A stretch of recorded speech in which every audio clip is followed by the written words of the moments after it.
পরিষ্কার পবিত্র নবীজির হাতে কেউ মুসাফা করে গেলে 3 মাস পর্যন্ত সুঘ্রাণ থাকতো। সুবহানাল্লাহ। আমি মুসলমান, আমার শরীরটা কাশটা গন্ধ হয়, হ্যাঁ সে ঠিক মতো কি করে না, মেসওয়াক করে না, দুর্গন্ধ আসে। এই দুর্গন্ধ নিয়ে নামাজ পড়লে কাজ হবে না। পরিষ্কার পবিত্র সুন্দর তাহারাত, সমস্ত ইবাদতের প্রথম ইবাদত হয়েছে তাহারাত, পবিত্রতা অর্জন করতে হবে। 1000 বালতি ডাললে হবে না, ধর্মীয় বিধান মতো আপনাকে পরিষ্কার পবিত্র হতে হবে। কোরআনের মধ্যে আছে ইজা কুনতুম ইলা সালাতি ফাগসিলু উজুহাকুম ওয়া আইদিয়াকুম ইলাল মারাফিক ওয়ামসাহু বিরুসিকুম ওয়া আরজুলাকুম ইলাল কাবাইনি। এখন গুনার জন্য আল্লাহর দরবারে সবাই তওবা করব। আল্লাহ যেন আমাদের সবার মাফ করে দেয়, সবাই বলি আমিন। আমিন। মুরাকাবা করে একটু। আচ্ছা ধরেন এটা দেন তো সবার কাছে। যারা মনে করেন যে আমার গুনাহ আছে তারা গুনাহ তওবা করবেন আমার সাথে। আর যদি মনে করেন যে ভাই আমার কোনো গুনাহ খাতা নাই, তাইলে ধরার দরকার নাই। এই যে আমি এখানে ধরছি, সবাই গায়ে গায়ে হাত দিয়ে ধরে একটু সামনের দিকে জিকিরের সাথে আসেন। লা ইলাহা ইল্লাল্লাহ, জোরে লা ইলাহা ইল্লাল্লাহ, ও লা ইলাহা ইল্লাল্লাহ। বলবেন এটা আবার কি? কারণ আমরা বাঙালি, আমরা জানি না, কইলাম না।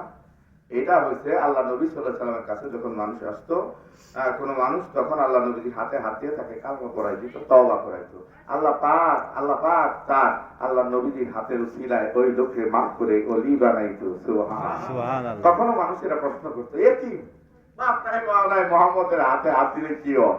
আল্লাহ পাক জবাব দিয়ে দিতে, ইয়াদুল্লাহি ফাওকা আইদিহি, এই দুনিয়ার মানুষ জানো না, আমার বন্ধুর হাতে যখন কোন পাপী তাবি হাত দেয়, আমি আল্লাহ পাক আমার বন্ধুর পবিত্র হাতের উসিলায় ওই পাপীটারে মাফ করে ওলি বানায় দিই। সুবহানাল্লাহ। শুধু তাই না, আমি আল্লাহর কুদরতি হাত ওখানে থাকে। সুবহানাল্লাহ। সবার হাতে হাত দেওয়া সম্ভব?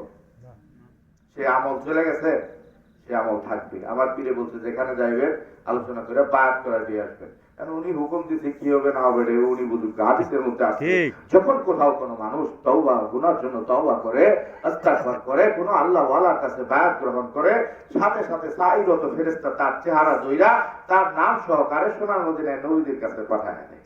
সুবহানাল্লাহ। তো বন্ধুরা আমার, এজন্য আল্লাহ নবীর কাছে যখন আসতো, অনেক লোকজন যখন আসতো, তখন আল্লাহ নবী এইভাবে ওনার রোমালের মাধ্যমে, পাগড়ির মাধ্যমে লোকজনের গায়ে গায়ে হাত দিয়ে তখন বায়াত করাইতো। আল্লাহ নবী বলেছেন গুনার জন্য তওবা করাইতো। সেই সুন্নতটা আমরা শুধু এটা পালন করি। এটা হচ্ছে সুন্নত। এটা কোনো বাপদাদার, কোনো পিসাবের বানানো জিনিস না, এটা কোরআনের বিধান। দেখেন কত একটা বরকত। আমরা যেহেতু এখানে হাত দিচ্ছি, আল্লাহ কোরআনে বলছে আমার পবিত্র হাতও থাকে। সুবহানাল্লাহ। তুই বরকত কেন ছেড়ে দিব ভাই? এই যে আমি এখানে ধরছি, সবাই পড়ে এদিকে দেন হুজুর, আমরা সবাই ধরি, সকলেই গুনাহ আছে না সবার জন্য? জি। এজন্য সবাই আল্লাহর কাছে দোয়া করব, আল্লাহ পাক যেন আজকে আমাদের সবার গুনাহ মাফ করে দেয়। আমিন। মানিকগঞ্জ দক্ষিণ অঞ্চল তওবা করলাম, মুনাজাত করলাম, পাশের থেকে খবর আসলো সোনামুদ্দি মাস্টারের বিবি ইন্না লিল্লাহি, মানে মুনাজাত তো শেষ, মারা যাওয়াও শেষ। কি মনে করেন ভাই? এটা ফেসবুকে দেখলাম হুজুর বয়ান করতেছে বয়ান করা অবস্থায় বিদায়, ইন্না লিল্লাহি।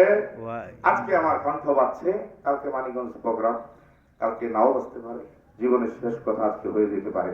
আল্লাহ পাক যেন মাফ করেন। পড়েন আমার সাথে, বিসমিল্লাহির রহমানির রহিম। तौबा किया मैं सबूरे बातों से और सबूरे कामों से और बैत किया मैं ऊपर हाथ हजरत मौलाना मुफ्ती डॉक्टर मोहम्मद मंजूरुल इस्लाम सिद्दीकी खलीफा अलहाज हजरत मौलाना मोहम्मद अजहरुल इस्लाम सिद्दीकी साहब के आए मेरे मौला इस तौबा इस बयान कबूल फरमा। দুটা জিনিস দিয়া মানুষ পাপ করে, মুখ আর হাত দিয়া। এই দুটা জিনিসের জন্য আল্লাহর কাছে ক্ষমা চেয়েছি। আল্লাহ পাক যেন আমাদের সবার জন্য মাফ করে দেয়। হ্যাঁ, আল্লাহর রলির উসিলা দিয়ে আল্লাহর কাছে ক্ষমা চেয়েছি।